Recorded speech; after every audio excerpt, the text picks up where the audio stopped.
Oke, untuk episode atau topik di sesi kali ini, saya akan merespon usulan dari teman-teman yang menginginkan topik tentang bagaimana membuat pidato yang nendang. Nah, gampang sebetulnya. Jadi, kita berpidato, siapkan diri Anda, kemudian pakai sepatu boot, tendang mic-nya. Sudah, pidato yang nendang gitu ya. Eh, Ya, jadi sebetulnya ini apa istilah aja. Kayak istilahnya anak-anak sekarang atau bahasanya anak-anak sekarang ini ya yang nendang, mantap gitu ya.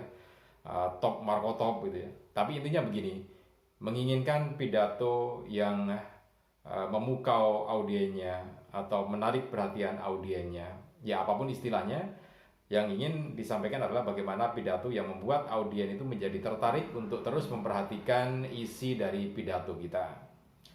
Jadi kita buat topiknya bagaimana membuat pidato ini menjadi sesuatu yang benar-benar menarik perhatian audien. Jadi saya buat sebuah konsep tentang 4 langkah membuat pidato lebih memukau audien gitu ya. Nah, teman-teman, sebelum kita membuat pidato, maka kita harus tahu dulu macam-macam pidato itu seperti apa saja. Jadi, langkah yang pertama dari 4 langkah itu, langkah yang pertama adalah mengetahui macam pidato. Pidato ada 2, pidato yang formal, kemudian pidato non formal. Pidato formal itu diantaranya adalah pidato sambutan-sambutan ya, pidato kenegaraan, pidatonya sambutan Hari Kemerdekaan Republik Indonesia atau peringatan Hari Kemerdekaan Republik Indonesia oleh kepala daerah yang biasanya dibuat secara tertulis kemudian dibacakan entah itu di media elektronik, televisi atau media elektronik yang lainnya atau disampaikan di tempat upacara, biasanya tertulis ya. Itu pidato formal. Kemudian pidato non formal, pidato sambutan manten. Oke, jadi kalau tadi ada sambutan kenegaraan, kesambutan manten itu masuk ke pidato non formal gitu ya.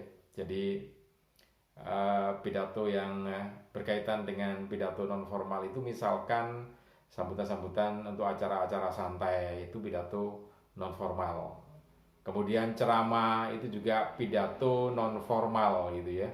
Materi yang lainnya yang berkaitan dengan topik bahasan itu juga termasuk dalam pidato yang non formal.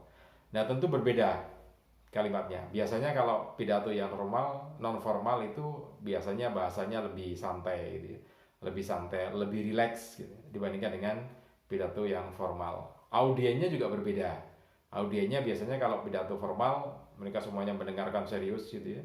Nah, tapi kalau pidato non formal biasanya dengan santai gitu ya. Oke, kita sudah tahu macam-macam dari pidato ya, formal dan non formal. Yang berikutnya adalah atau langkah yang kedua yaitu membuat rancangan atau rencana isi pidato. Jadi secara garis besar baik pidato formal maupun non formal itu ada 3 paragraf utama ya kalau kita mau mempersiapkan materi atau isi pidato. Yang pertama adalah sambutan atau salam, ucapan penghormatan terhadap orang-orang yang hadir di dalam acara itu. Jadi penghormatan terhadap bupati, kemudian juga stafnya, para camat, misalkan gitu ya. Jadi diurutkan mulai dari yang pangkatnya tertinggi kemudian dirutkan ke bawah gitu ya, ke bawah sampai semua kepada audien gitu ya. Jadi melihat struktural gitu ya kalau sambutannya seperti itu. Sama di pidato non formal juga sama. Jadi sambutannya secara struktural gitu untuk memberikan salam atau penghormatan terhadap audien yang sudah datang di acara itu. Nah, yang kedua adalah berkaitan dengan isi atau materi pidato itu. Isi atau materi pidato. Bisa 1 paragraf kalau sambutannya pendek ya. Tapi kalau ceramah atau menyampaikan materi itu biasanya paragrafnya banyak, lebih dari 1. Paragraf pertama, kedua, ketiga gitu. Karena kan 1 paragraf, 1 pokok pikiran utama gitu ya. Jadi banyak materi. Apalagi kalau ceramah, tentu materinya lebih banyak lagi. Sambutannya, pengorbanannya sedikit, satu paragraf saja. Kemudian, nah isinya yang lebih banyak. Bisa terdiri dari beberapa paragraf. Nah, kemudian yang berikutnya adalah, atau yang terakhir, penutup pidato. Jadi penutup itu ucapan terima kasih uh, yang sudah memperhatikan atau sudah memberikan waktunya untuk hadir dalam acara itu. Ucapan terima kasih terhadap audien. Apakah audien yang datang langsung ataupun audien yang tidak datang secara langsung, kalau misalkan pidatonya melalui media elektronik atau televisi ataupun yang lainnya gitu ya. Nah, itu pokok pikiran dari atau isi dari pidato itu. Nah, biasanya kalau dalam radio ini ditulis semuanya, ditulis detail. Sepertinya kita berbicara, tetapi sebetulnya itu ditulis secara detail gitu ya. Oke, itu untuk isinya. Kemudian yang berikutnya adalah berlatih. Anda karena sudah mengkonsep tadi isi pidato itu, dikonsep kemudian ditulis ya. Nah, setelah itu Anda berlatih. Berlatihnya bisa di depan cermin supaya Anda bisa melihat gestur tubuh Anda seperti apa, body language Anda seperti apa, sudah bagus apa tidak. Kemudian eye contact atau pandangan mata Anda sudah tepat apa belum gitu ya. Jadi berlatihnya di situ. Jadi mulai berlatih bisa jadi lebih dari satu kali berlatihnya. Nah, itu langkah yang ketiga. Nah, kemudian yang terakhir ini yang nendang. Kalau kita pakai istilah nendang, karena yang keempat ini adalah langkahnya langsung berhadapan dengan audien. Jadi sudah waktunya praktek. Jadi kalau misalkan Anda mau pidato 3 hari lagi gitu ya, sekarang sudah mulai membuat rancangannya dan sudah mulai berlatih. Ingat, berlatih ini menjadi satu hal yang utama. Jadi pertarungan sebetulnya bukan pada waktu Anda sedang pidato, tetapi pada waktu berlatihnya. Bisa 1 kali, 2 kali Anda berlatih. Tergantung dari kebiasaan Anda. Kalau Anda sudah terbiasa, mungkin berlatih sekali sudah selesai gitu. Tetapi kalau Anda baru mulai, maka berlatihnya bisa lebih dari 1 kali.